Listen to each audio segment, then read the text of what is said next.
دنیا جانتی ہے کہ اس سے پہلے کبھی کسی نے نہیں کیا، حکومت کے ساتھ شامل نہیں تھا، جمہوری عمل کے بعد ہی ہم حکومت کے ساتھ شامل ہوئے۔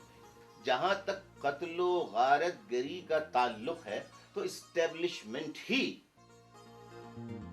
اس روز وہ اپنے ایک سیاسی ساتھی کے گھر عشائیے پر مدعو تھے۔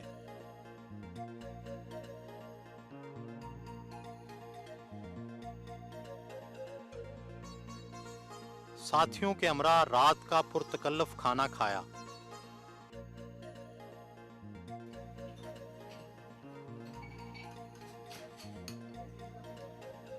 شکریہ۔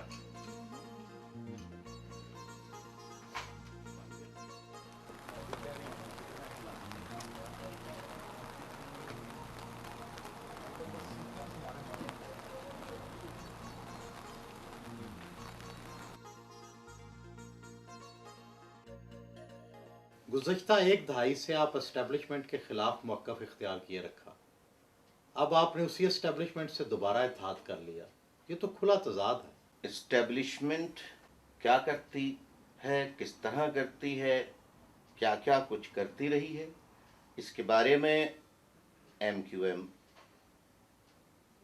نے جتنا کھل کر موقف اختیار کیا، دنیا جانتی ہے کہ اس سے پہلے کبھی کسی نے نہیں کیا۔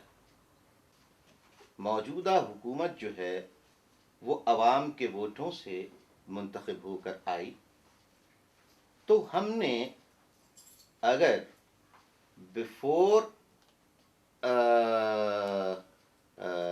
الیکشنز، جنرل الیکشنز، اگر ہم نے اسٹیبلشمنٹ کی کیبنٹ کا ہم حصہ بنتے، اس میں شامل ہوتے، تو آپ یہ کہہ سکتے تھے کہ بھئی آپ نے آرمی کی حکومت کو جوائن کر لیا ہے، لیکن ہم نے تو، ہمارا تو کوئی نہ صوبائی سطح پر نہ وفاقی سطح پر کوئی بھی الیکشن سے پہلے حکومت کے ساتھ شامل نہیں تھا، جمہوری عمل کے بعد ہی ہم حکومت کے ساتھ شامل ہوئے۔ آپ کے مخالف آپ پر اور آپ کی تنظیم پر پنجابیوں، سندھیوں اور پختونوں کے قتل کا الزام عائد کرتے ہیں، یہ الزام کس حد تک صحیح ہے؟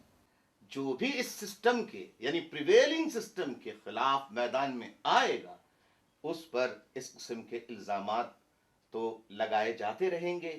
جہاں تک قتل و غارت گری کا تعلق ہے تو اسٹیبلشمنٹ ہی اسے آرکیسٹریٹ کرتی ہے، اسے انجینئر کرتی ہے۔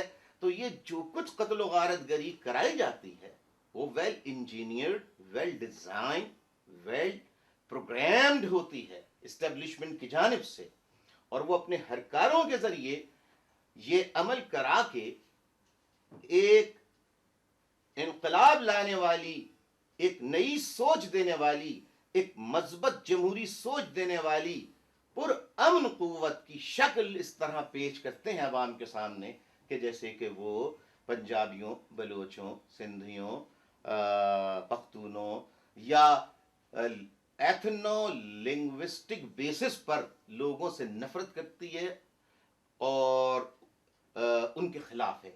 ایسا ہرگز نہیں ہے۔ جو الزام لگانے والے ہیں وہ از خود پنجابی، غریب پنجابیوں، ہاریوں، کسانوں کے دشمن ہیں۔ دیہاتوں میں اسکول نہیں کھلنے دیتے یہی لوگ، یہی وڈیرے۔ میں نام نہیں یہاں پر لوں گا، لیکن میں ایسے ایسے معزز بڑے بڑے ناموں کو جانتا ہوں کہ جو شرفا میں شمار ہوتے ہیں، لیکن میں یہ بھی جانتا ہوں کہ وہ اپنے ہاں اسکول نہیں کھلنے دیتے۔ الطاف حسین کو وزیر اعظم بننے یا صدر بننے کا نہ کل شوق تھا نہ آج شوق ہے۔ الطاف حسین کی آرزو، تمنا اور جد و جہد یہی ہے کہ ملک میں مڈل کلاس کا انقلاب آئے۔ ایم کیو ایم پر جناح پور بنانے کا الزام بھی لگا، یہ الزام ٹھیک ہے؟ خدا اور اس کا رسول شاہد ہے کہ وہ نقشے، وہ ساری جعلی دستاویزات وہ خود بریگیڈیئر آصف ہارون نے خود بنائی تھیں تاکہ یہ ہیڈ لائنز شائع ہوں اور پنجاب کے عوام متنفر ہوں. بعد میں فوج نہیں، جب میں نے کہا کہ سپریم کورٹ میں اس الزام کو ثابت کرے فوج، تو پھر فوج نے اس الزام کو واپس لیا. ISPR کی پریس ریلیز آئی کہ فوج نے کوئی MQM کے پاس سے جناپور کے نقشے یا دستاویزات برآمد نہیں کی.